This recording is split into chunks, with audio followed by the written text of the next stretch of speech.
dentro de mim: vou seguir a Jesus, vou seguir a Jesus. E mesmo no futuro, tendo negado ao Senhor, depois de ter dito 3 vezes: não o conheço, são as fraquezas do homem, é natural do homem passar por momentos como este. Quando diz não o conheço pela 3ª vez que o galo cantou, esse galo cantar é um despertar do espírito, é o cair em si no filho pródigo, é tocar a consciência, é Deus usando o galo dizendo assim: acorda, Pedro. E ele despertou e chorou amargamente. Quando Pedro chorou naquela noite de arrependimento, como pode um homem como eu, depois de ter crido, depois de ter visto, depois de ter sentido, depois de ter sido salvo, de ter tocado essa verdade, agora simplesmente eu digo que não o conheço? Era algo do coração, irmãos, é de dentro, não é de fora. Ele próprio viria a dizer posteriormente, no capítulo 1 da primeira epístola, capítulo 1, 1 Pedro, versículo 7 em diante, Pedro falando: para que, havendo uma vez confirmado o valor da vossa fé, essa fé que é verdadeira, muito mais preciosa do que o ouro perecível, mesmo apurado por fogo, redunde em louvor, glória e honra na revelação de Jesus Cristo. Versículo 8: a quem não havendo visto,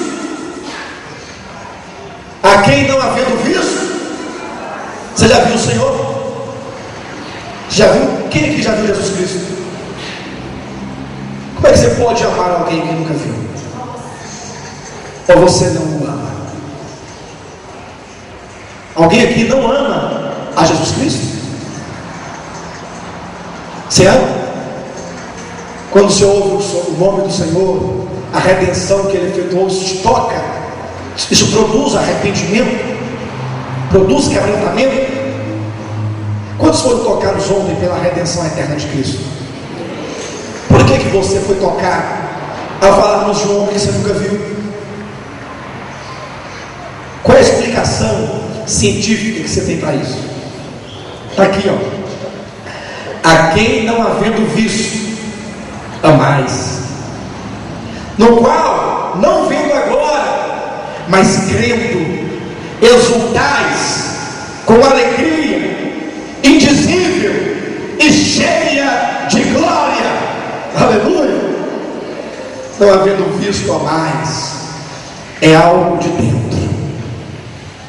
Ah, Jesus, é algo tão marcante.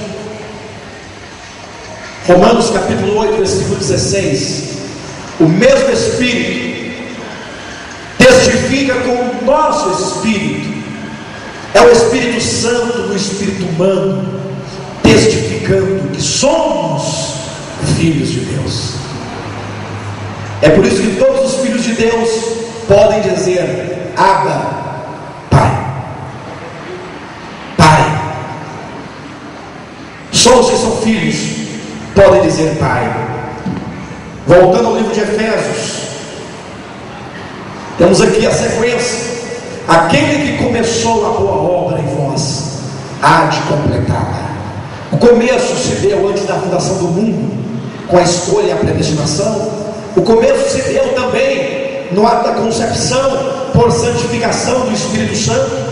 E o começo se deu também no dia do seu chamamento.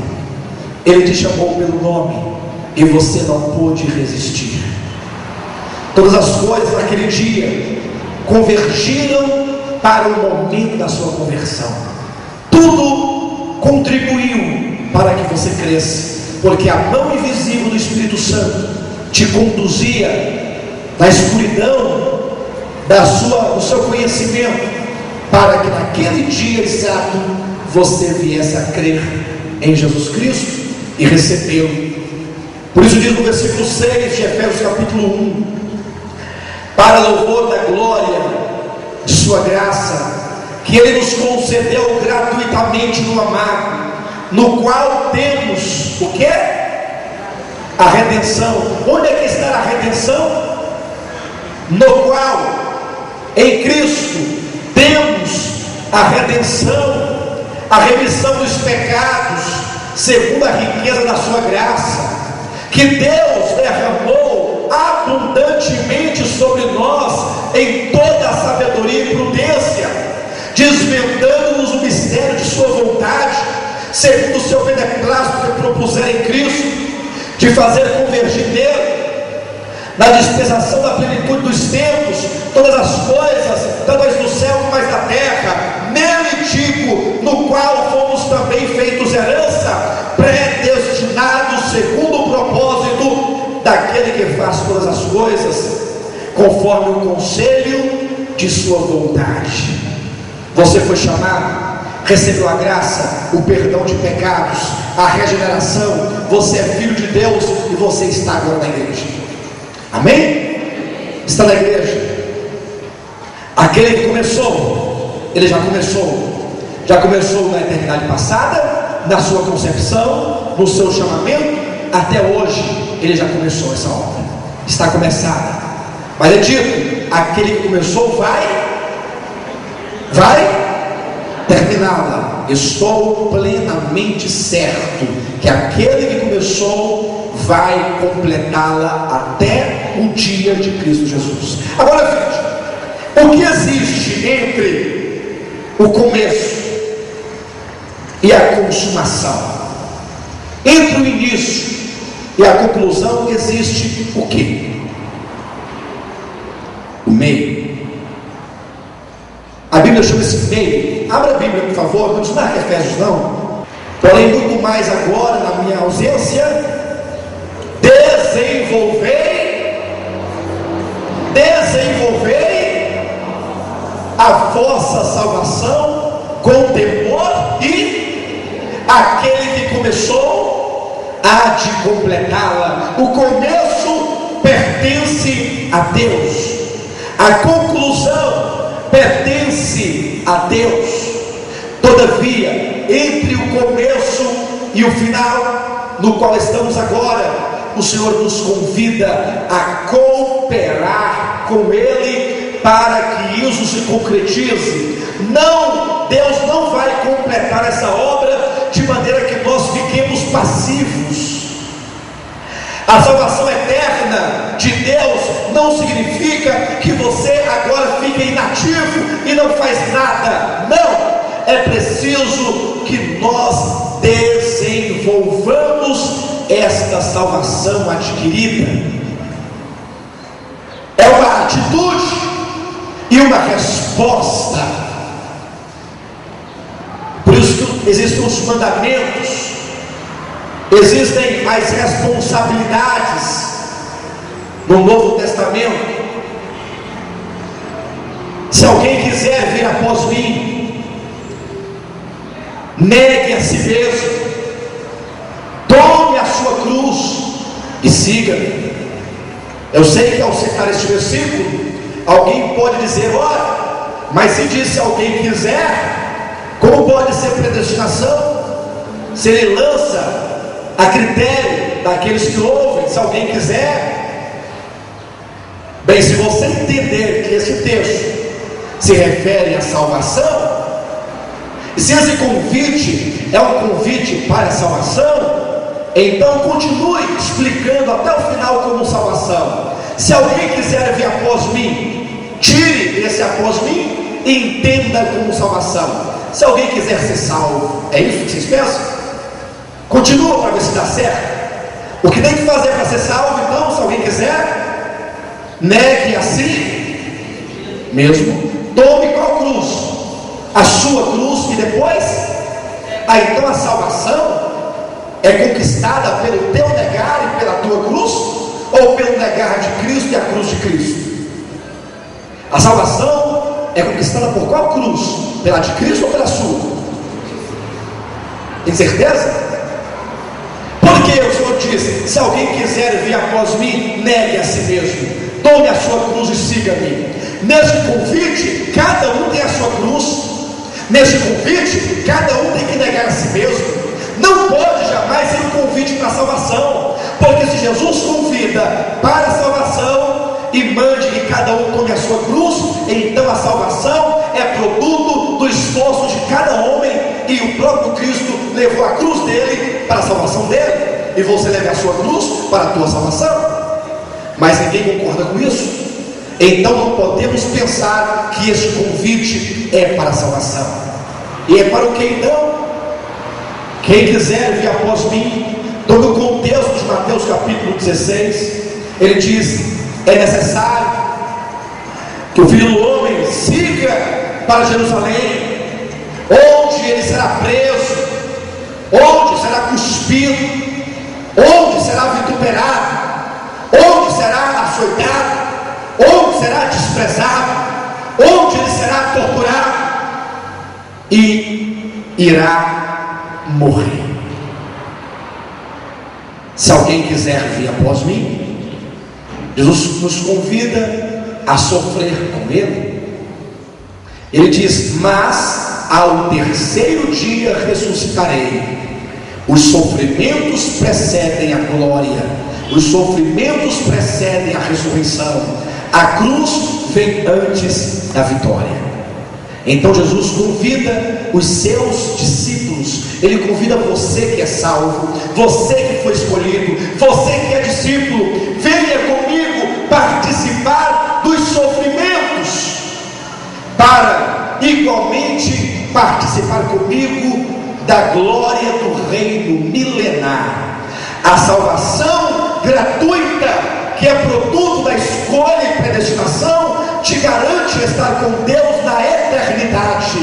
Mas o sofrer com Cristo, os seus sofrimentos, negando a si mesmo e tomando a cruz, te garante, antes da eternidade, entrar com Cristo no reino milenar, reinar com Cristo sobre nações. E aqui eu não tenho como esclarecer no profundo que estamos dizendo, mas aqui muitas coisas começam a se encaixar. Por exemplo, Efésios 2, 8 e 9: pela graça sois salvos, mediante a fé, e isso não vem de vós, é um dom de Deus, não por obras, para que ninguém se glorie. Por outro lado, em Apocalipse 22, 12: eis que vem sem demora, e comigo está o galardão que tenho para retribuir a cada um segundo as suas. Pela graça sois salvos, mediante a fé. Isso não vem de vós, é dom de Deus. É por obras? Salvação é por obras? Eis que veio sem demora para os discípulos, para a igreja, e eu trago comigo o galardão, a recompensa de reinar comigo sobre nações, e eu vou retribuir a cada um segundo as obras. Salvação é por obras, galardão é por fé.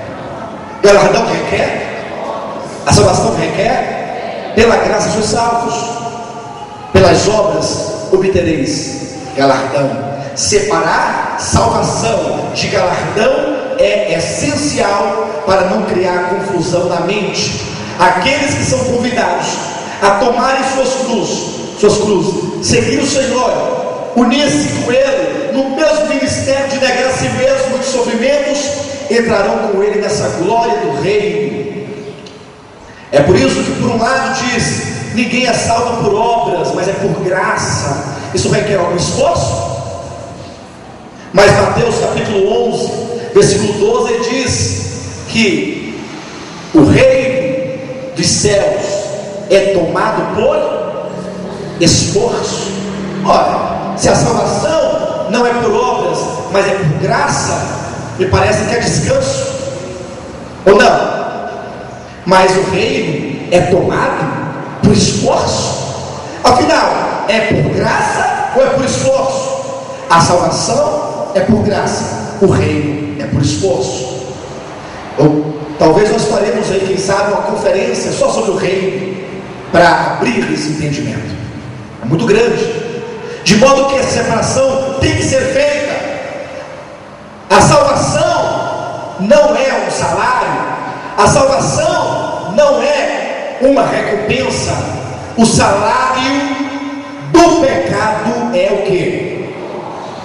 Aí está a morte lá do pecado. Mas o dom gratuito de Deus é a vida.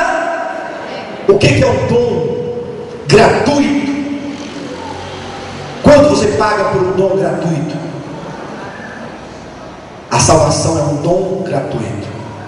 Mas o reino, que é tomado por esforço, é dito: eis que vem, comigo está o galardão. Não é a salvação, o galardão, e eu vou retribuir a cada um segundo as suas obras.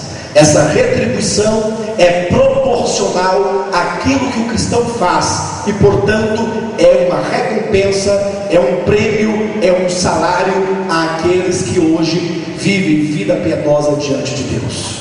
Uma coisa é a salvação, outra coisa é o galardão.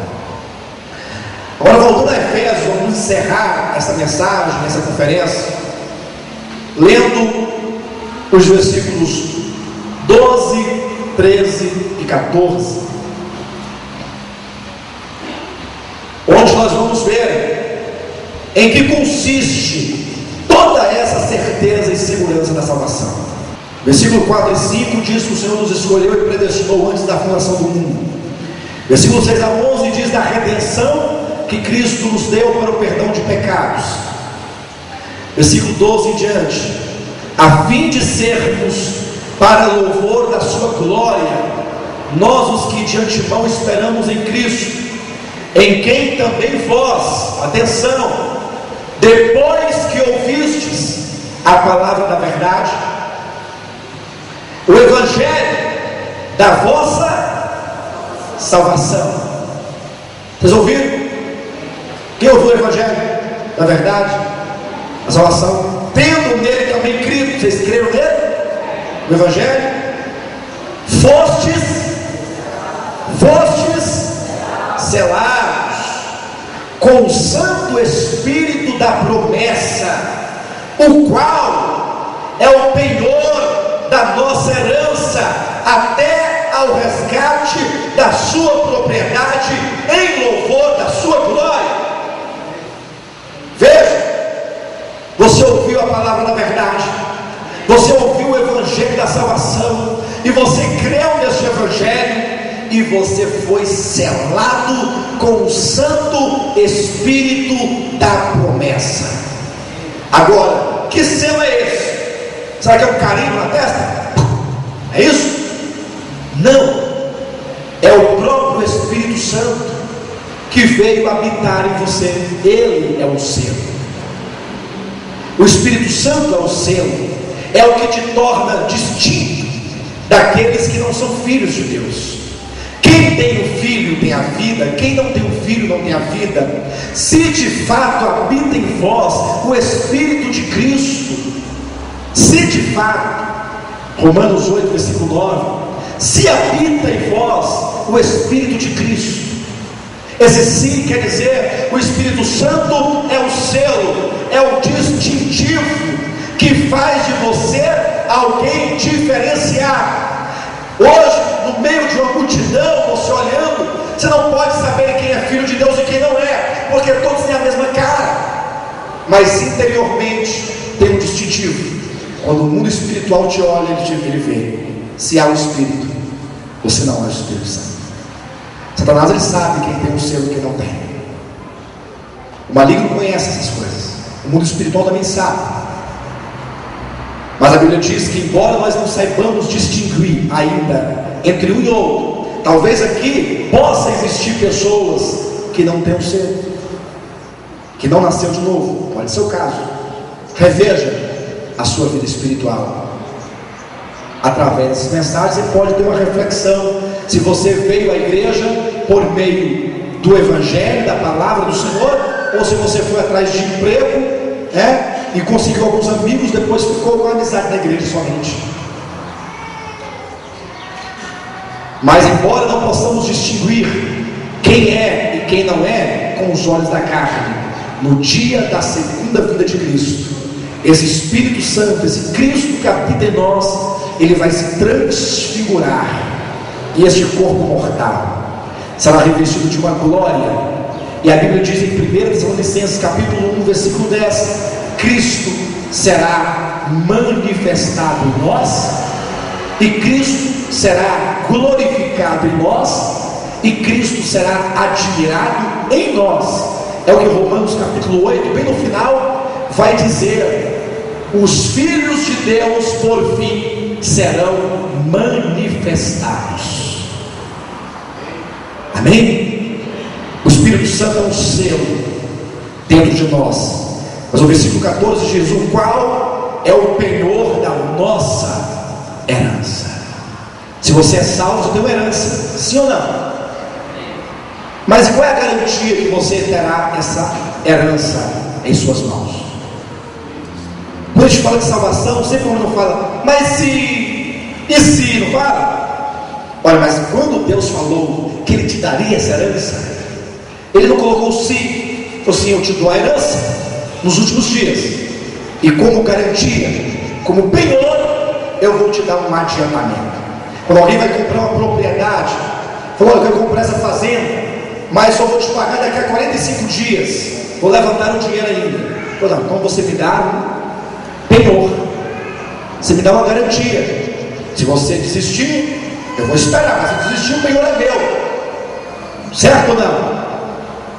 Alguém vai viajar para fora do país, aí quer pedir então um visto, aí fala assim: não, você tem que ter algum bem aqui no país, você penhorar junto ao Banco do Brasil, a Caixa Econômica, como garantia de que você vai voltar. Se você não voltar, você fica ilegal lá e os teus bens são confiscados aqui. É um penhor, é garantia. Deus fala: eu um dia escolhi a vocês, eu predestinei a vocês, eu redimi vocês com salvação eterna, eu chamei vocês foram regenerados pelo meu Espírito, tudo está bem encaminhado, e eu garanto que eu darei a vocês a herança final. Mas Senhor, que garantia eu tenho de que essas palavras serão cumpridas?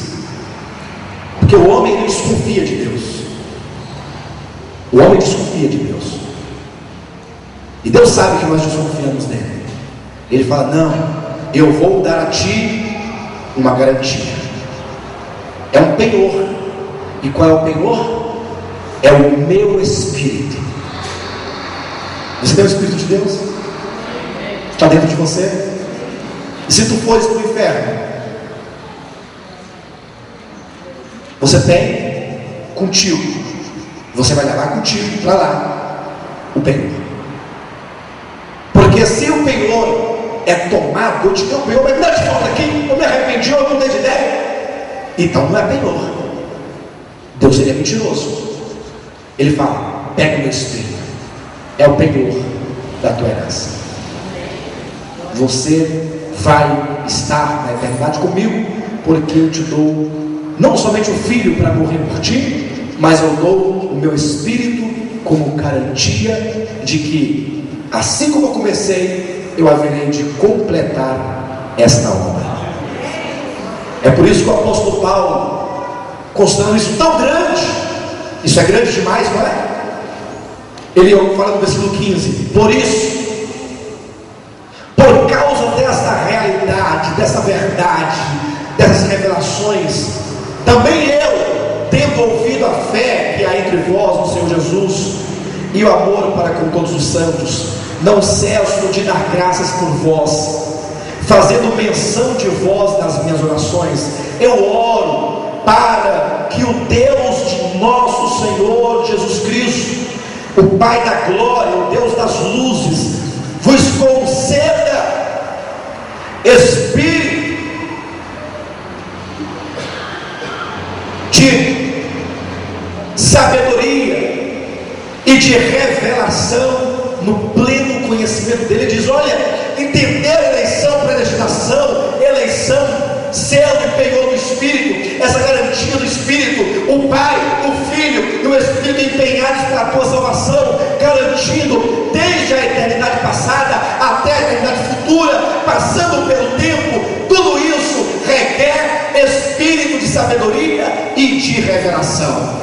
É preciso ter essa revelação. Paulo orava para que Deus revelasse a igreja. Paulo expôs o assunto. A igreja leu a carta. Talvez muitos não aceitaram, ou muitos não compreenderam. Ele fala: mas eu oro para que Deus, o Pai da glória, conceda a vocês espírito de revelação, iluminando os olhos do vosso coração. É preciso que o Espírito Santo ilumine o nosso interior, para termos a plena certeza e a consciência, e para sabermos qual é a esperança do nosso chamamento, qual é a riqueza da glória da sua herança nos santos. Requer revelação, queridos. Eu não sei quantos que vieram aqui que receberam a revelação. Não sei. Você sabe se Deus te revelou, te iluminou ou não.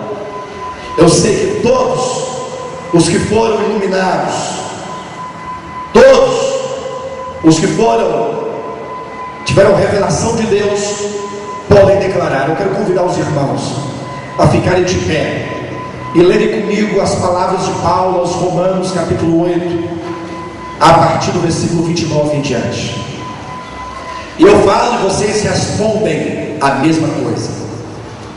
Amém? Porquanto, os irmãos abriram a Bíblia? Só pode repetir comigo os que creem nessa palavra. Se você não crê, não pode, porque você vai confessar algo que você não crê. Mas se você crê, repita comigo: porquanto aos que de antemão conheceu, também os predestinou para serem conformes à imagem de seu Filho, a fim de que ele seja o primogênito entre muitos irmãos. E aos que predestinou, a esses também chamou. E aos que chamou, a esses também justificou. E aos que justificou, a estes também glorificará. E aos que chamou, justificou. E aos que justificou, também glorificará. Glorificará. Não é no futuro? Já está no passado? Glorificou aquele que de antemão conheceu, predestinou, chamou, justificou. E a glorificação futura sua já está no passado. Deus já fez isso na eternidade por nós e está consumado. E aos que de antemão conheceu, predestinou, chamou, justificou e glorificou. Você se admira com isso? Repita comigo o versículo 31. Que diremos, pois? Olha para o seu irmão e diga: o que nós vamos dizer à vista dessas coisas? Pergunta para o seu irmão: o que você vai dizer depois dessas palavras que foram ditas, depois de sexta, depois de sábado de manhã, depois de sábado à noite, depois de hoje de manhã? Você ouviu? Pergunta: você ouviu? O que é que nós vamos dizer à vista dessas coisas? Diga para o seu irmão assim: eu não me vejo suficiente. Mas responda para ele: se Deus é por nós, se foi Ele que decidiu, se foi Ele que fez, quem será contra nós? Se Deus, que é Deus, é por ti, meu irmão, quem será contra ti? Olha para o Senhor Jesus, aplauda o Senhor, que Ele é digno. Se Deus é por nós, quem? Pergunta: quem? Pode perguntar, irmãos, para o principado, potestade, para o irmão, para o vizinho: quem será? Quem vai se levantar contra ti? Quem vai te condenar, meu irmão? Em nome de Jesus, tenha fé. Quem será contra nós? Repita comigo: aquele que não poupou o seu próprio filho, antes por todos nós o entregou, porventura não nos dará graciosamente com ele todas as coisas? Se ele deu o filho, vai negar o restante. Se ele deu o que há de maior, vai te negar todas as coisas. Olha para o seu irmão e pergunta: quem intentará acusação contra os eleitos de Deus? Quem intentará acusação contra os eleitos de Deus? Responde: é Deus quem o justifica. Diz assim: Deus me justificou, meu irmão. Satanás, diga: Satanás, não adianta me acusar. Deus me justificou. Estou justificado pelo sangue precioso de Cristo Jesus. Quem tentará acusação contra os eleitos de Deus? É Deus quem os justifica. Pergunta para o seu irmão: quem os condenará? Quem vai condenar os eleitos de Deus? É Cristo Jesus? Diga para o seu irmão: quem morreu, ou antes, quem ressuscitou, o qual está à direita de Deus e também intercede por nós. Talvez o mundo, o diabo, o pecado, a tua mulher, teu marido, teu filho, tua sogra, que assim, seu condenado, você vai queimar, você fica aí, finge de crente, cheio de pecado. Foi Cristo quem morreu e pagou o preço, e não somente pagou, mas está à direita do Pai, intercedendo por você. É o nosso Melquisedeque, que intercede e é capaz de nos salvar completamente. Ah, mas eu me sinto assim tão fraco na segunda-feira, tantos problemas, tantos pecados. Repita comigo: quem nos separará do amor de Cristo? Diga assim: eu sou tão fraquinho. Às vezes meu amor é tão pequeno, mas a questão aqui não é o seu amor. Ah, se fosse o seu amor, meu irmão, o meu amor, nós já teríamos desabado no lago de fogo há muito tempo. Mas está aqui, olha, como está escrito, leia comigo: quem nos separará do amor de Cristo? O que nos une a Ele é o amor dEle. Pergunte para o seu irmão: será tribulação, ou angústia, ou perseguição, ou fome, ou nudez, ou perigo, ou espada? Como está escrito: por amor de ti somos entregues à morte o dia todo, fomos considerados como ovelhas para o matadouro. Coloque sua mão para o alto e declare comigo em nome de Jesus: porque eu. Agora não é Paulo mais, diga: porque eu estou bem certo. Se o apóstolo Paulo disse que ele tinha certeza de que aquele que começou a boa obra em nós haverá de completá-la, diga agora com as tuas palavras: porque eu estou bem certo de que nem a morte, nem a vida, nem os anjos, nem os principados, nem as coisas do presente, nem do porvir, nem os poderes, nem a altura, nem profundidade, nem qualquer outra criatura poderá nos separar do amor de Deus que está em Cristo Jesus, o nosso Senhor. Aleluia! Nada poderá nos separar do amor de Deus, igreja. Este amor que está em Cristo Jesus, o nosso Senhor. Louvado e agradecido seja o nome do nosso Deus. Aleluias, aleluias, aleluias. Glória a Deus. Exaltado seja o nome do Senhor. Essas palavras devem nos servir de inspiração para servir a Deus de todo o nosso coração, para termos uma entrega completa, uma entrega ao Senhor. Essa conferência não foi feita para nos trazer conhecimento somente, ou para nos trazer contenda de doutrinas.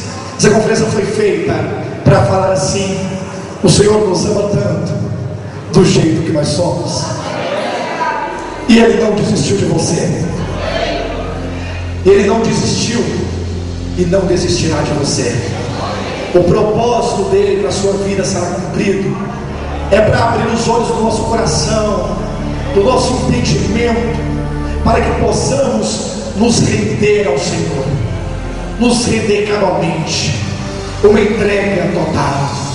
E essa manhã nós queremos encerrar com essa entrega ao Senhor. As lágrimas ainda caem dos nossos olhos,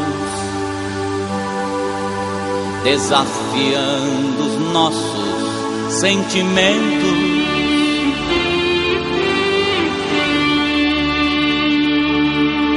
Tornando o céu azul da nossa alma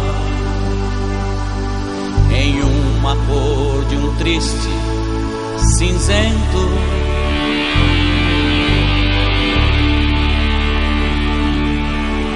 Choramos pelo filho que perdemos, ou por um amor perdido na ilusão.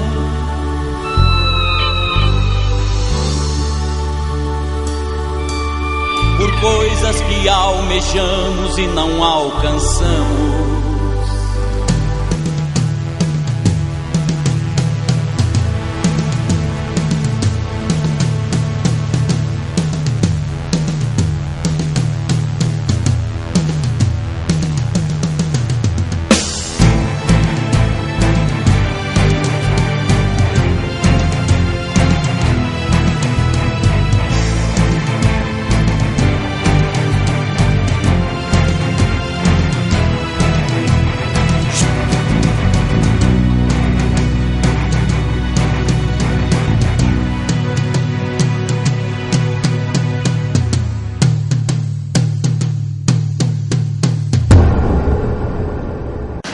Eu quero dizer a cada um de vocês aqui diante dessa palavra, que não foi você que levantou a tua mão para aceitar Jesus, mas Jesus te escolheu, Deus te escolheu, desde que você estava no ventre da tua mãe. Você é um escolhido de Deus, você é propriedade do Senhor, e eu também sou propriedade do Senhor. Eu sou pequenino como Davi, mas o peso da glória de Deus, que reflete sobre a minha vida, que reflete sobre a tua vida, meu irmão, é imenso. Aleluia, é por isso que quero louvar ao Senhor. E os irmãos acompanhem esse hino abençoado por Deus.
aleluia.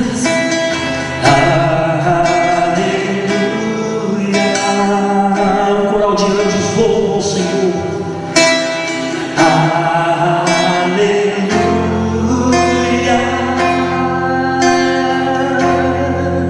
Poderoso é o Senhor nosso Deus. Louve ao Senhor com todas as forças.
Aleluias.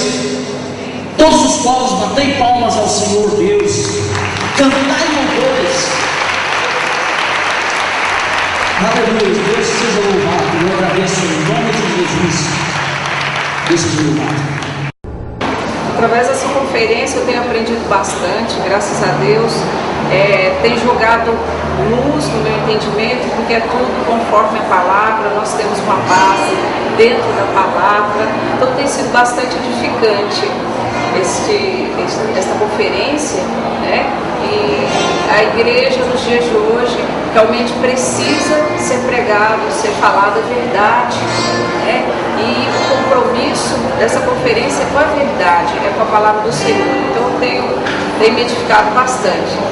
Amados, a Bíblia Sagrada, desde o início do livro de Gênesis, nos mostra que Satanás tem estado presente neste mundo, através do espírito do anticristo, agindo na humanidade e construindo uma mente, uma mentalidade, construindo perspectivas a respeito do homem, a respeito de Deus, a respeito da criação. E a questão do anticristo não é algo no futuro. A questão do anticristo é algo desde Gênesis capítulo 11.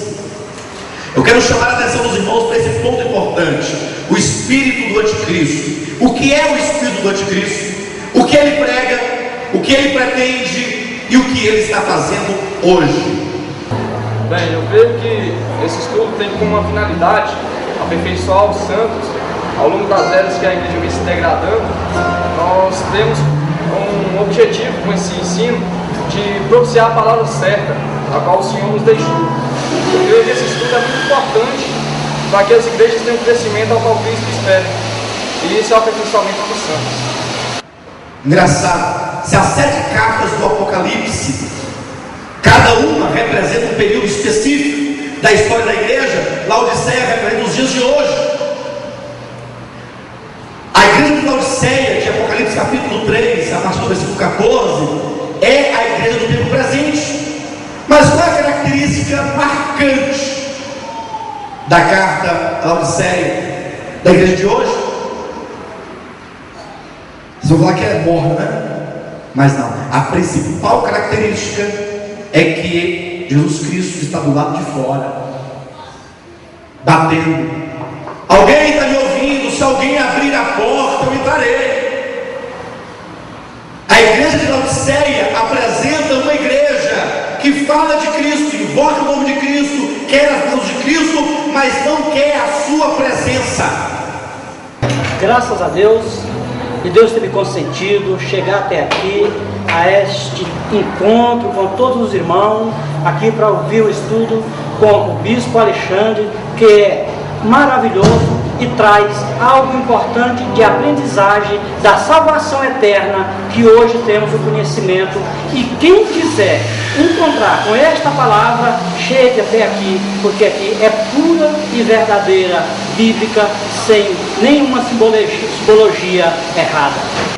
O que será dito hoje, a partir de agora, vai de encontro a todos os conceitos formulados, herdados, adquiridos, preconcebidos pelo Espírito do Anticristo. E como nós estamos contaminados, porque nós viemos de uma história, ou você abre o coração, deixa a palavra de Deus entrar e arrebentar esses conceitos, ou você vai se irritar, vai ficar com raiva de mim. Mas eu vou falar. Amém?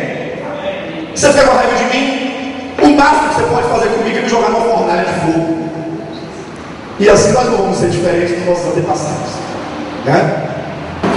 Eu acho que é muito edificante, porque é uma pessoa, né, o bispo Alexandre é uma pessoa que ele tem uma visão do que está acontecendo hoje em dia, né, no momento que nós estamos vivendo, e ele encara o tema com profundidade, e a gente começa a entender o que realmente está acontecendo e como a gente deve agir diante de tudo isso.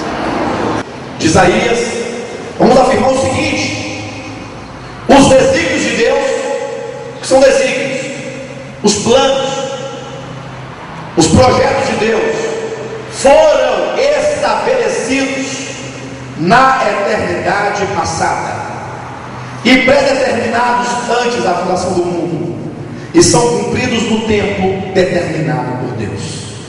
Estamos afirmando: Deus tem um projeto, Deus tem um plano, toda a criação está inserida nesse plano.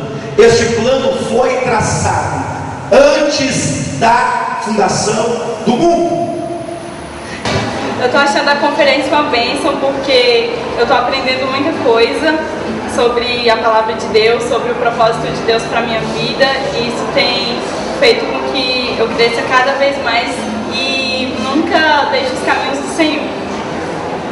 Como diz Mateus capítulo 24, versículo 35, nenhuma de suas palavras cairá por terra.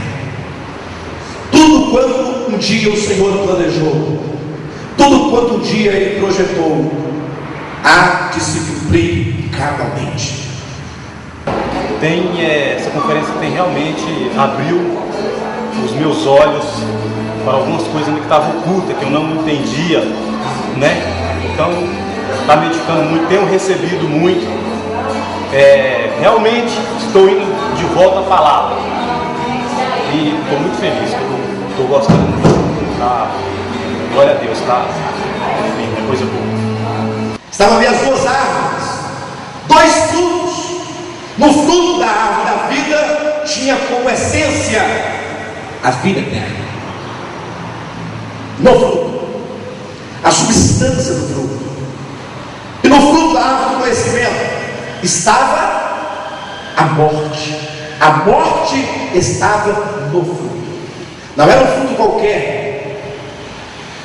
E o homem agora diante de duas possibilidades. E aqui é o único lugar na Bíblia, e fica aí o desafio para vocês lerem a Bíblia e buscarem apresentar se há em outro lugar. É o único lugar na Escritura onde está o livre arbítrio do homem. E também nós aqui, que é lá de Goiânia, né, nós estamos muito felizes aqui com os irmãos apoiam a gente muito bem. Você vai na casa de um, a gente fica muito satisfeito, né, com a alegria, né, dos irmãos. E nós estamos muito felizes, né, com essa comunhão que nós temos com os irmãos. A gente sabe que a gente está no coração de cada um que se encontra aqui, e que Jesus abençoa essa conferência. Nós viemos de Portal Sul para participar dessa conferência e eu estou maravilhada, muito feliz, já fui abençoada grandemente. Eu louvo a Deus por essa oportunidade que Ele nos concedeu, de estarmos aqui junto com os irmãos e todos os irmãos que sacrificaram e vieram aqui já foram abençoados e recompensados pelo Senhor, de ouvir essas palavras maravilhosas que o Senhor tem nos dado.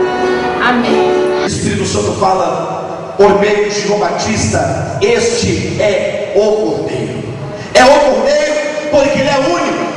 É o Cordeiro porque depois dele não tem outro Cordeiro. É o Cordeiro porque a morte dele será uma única morte, uma única vez, e que é capaz de apagar todos os pecados do homem, do passado, do presente e do futuro. Essa redenção efetuada por esse Cordeiro não se limita ao pecado do momento, se estende a todos os pecados de sua vida inteira. É um sacrifício eterno. Eu salvo os irmãos com a paz do nosso Jesus Cristo. Graças a Deus eu estou muito contente, muito feliz, porque Jesus ouviu o meu clamor.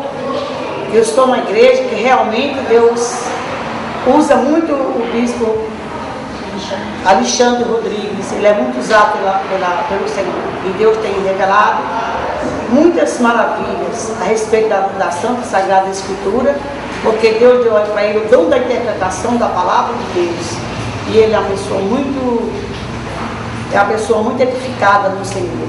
Deus tem usado muito ele, e graças a Deus eu estou muito contente, porque eu estou sabendo coisas que eu nem sabia.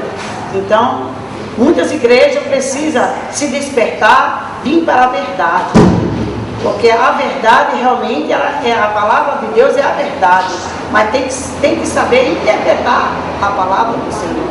E ele é uma pessoa revelada pelo Senhor. Deus levantou esse grande homem para poder a igreja vir para a verdade e obedecer à palavra do Senhor Jesus Cristo. E então, meus irmãos, eu estou muito contente, e que eu peço a Deus que cada vez mais o Senhor abençoe ele mais e mais. E eu também que seja abençoada mais ainda, cada vez mais. Muito obrigada pela oportunidade. Oi, boa tarde, eu sou Gilberto e estou participando dessa palestra, dessa conferência. O que eu estou achando é algo muito edificante, que realmente tem edificado não somente a minha vida, mas também toda a minha família. E a palavra em que nós estamos recebendo aqui é uma palavra que vai de encontro realmente às nossas necessidades espirituais. Não é algo que é superficial, é algo que é profundo, que edifica a nossa vida e a nossa fé no Senhor Jesus Cristo. Estou achando uma maravilha, uma pena que vai acabar amanhã, né? Porque isso é uma fortaleza muito grande, é edificante para toda a nossa família e fica na história do coração de cada um de nós. Nós temos que orar pelo irmão para que ele continue essa pregação linda e maravilhosa. Que nós temos essa oportunidade de crescer em vida, e essa oportunidade que nós tem que passar para as outras pessoas que estavam enganadas assim tanto quanto a gente. Isso é muito bom, porque a verdade tem que ser falada, e só o irmão tem essa coragem de dizer. Eu agradeço a Deus muito por ele e por todos nós. A conferência nos traz para a realidade da palavra de Deus. Nós somos constantemente bombardeados com doutrinas que nós devemos questionar.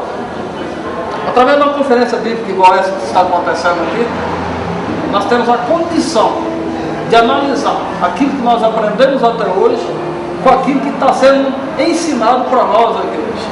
E com certeza, aquele que participa, aquele que está participando, que vai ficar até o final dessa conferência, ele vai sair daqui renovado.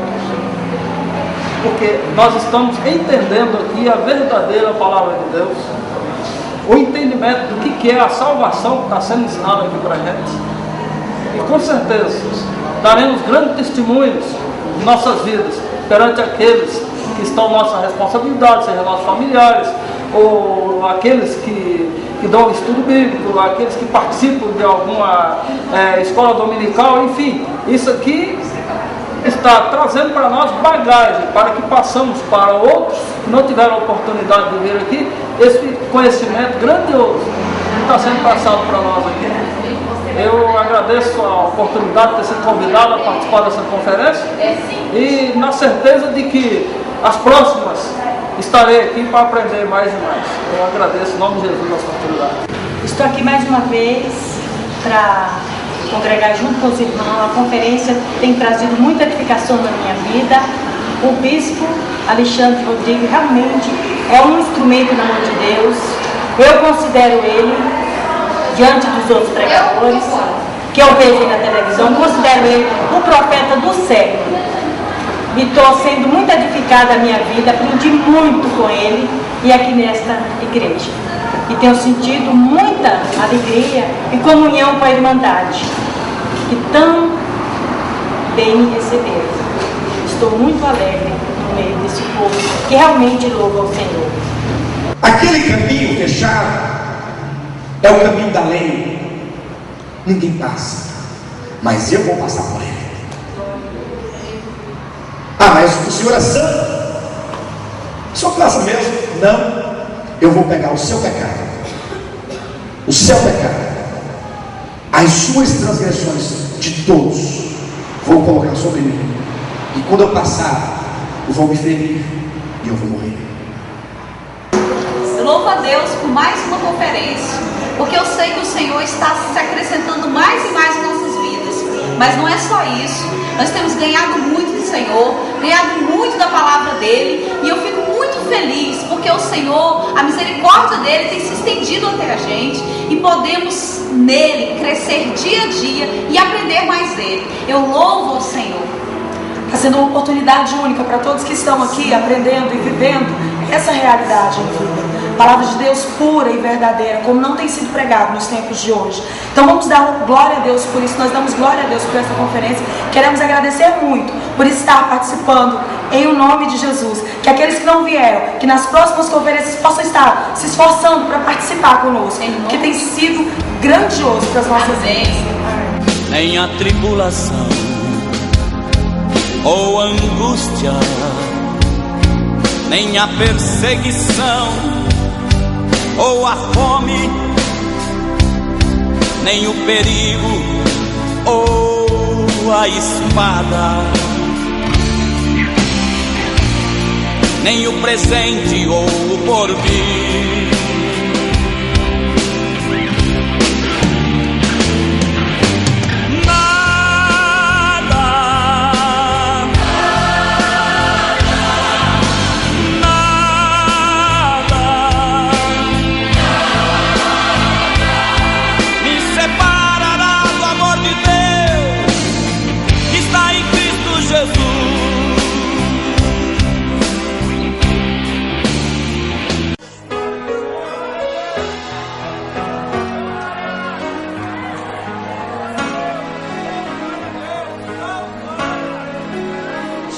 na tua presença, Senhor.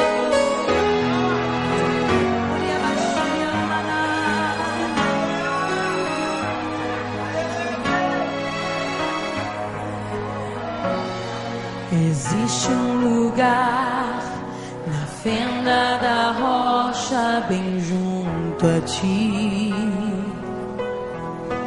em tua presença. Em tua presença,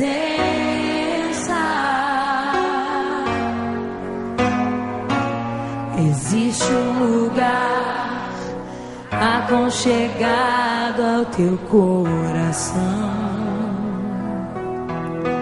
em tua presença, em tua presença.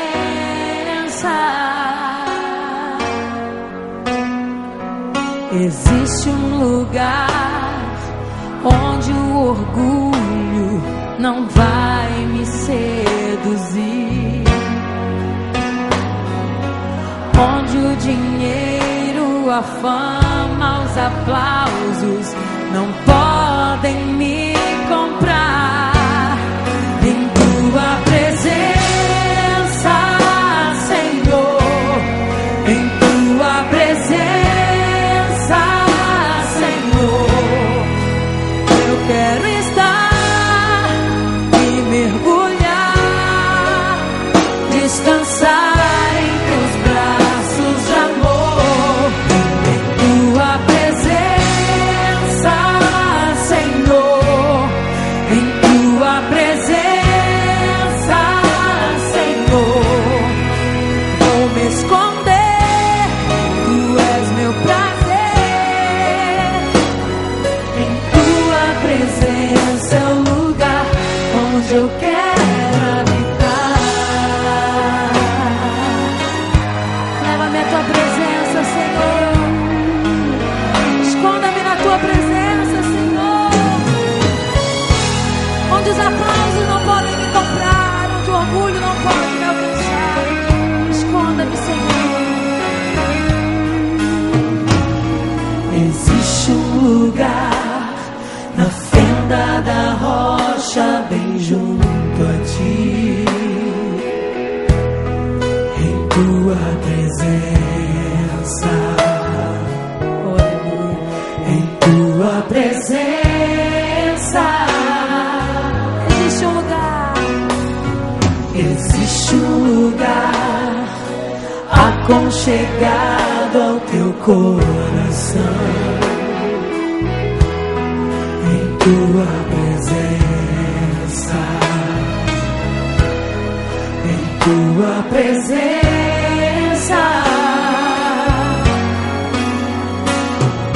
Existe um lugar onde o orgulho não vai me seduzir, onde o dinheiro, a fama, os aplausos não podem me comprar.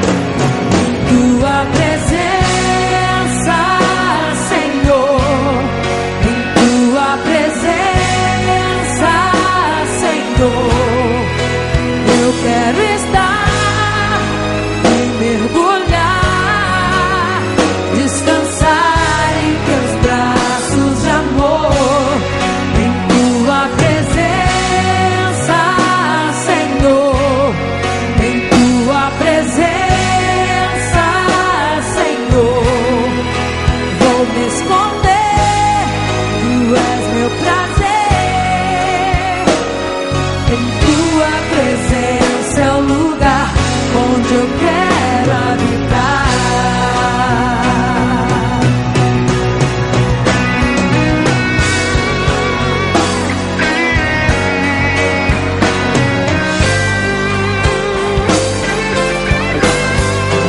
Tua presença, Senhor, em tua presença, Senhor, eu quero estar e mergulhar, descansar em teus braços de amor. Em tua presença, Senhor, em tua presença, Senhor, vou me esconder, tu és meu prazer. Em tua presença é o lugar onde eu quero habitar.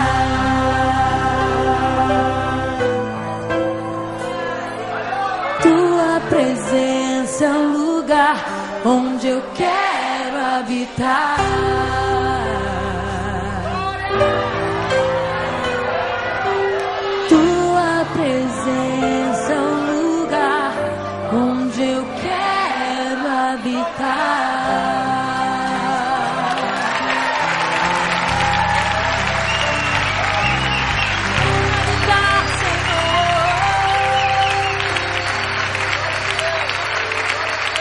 Responde-me, Senhor.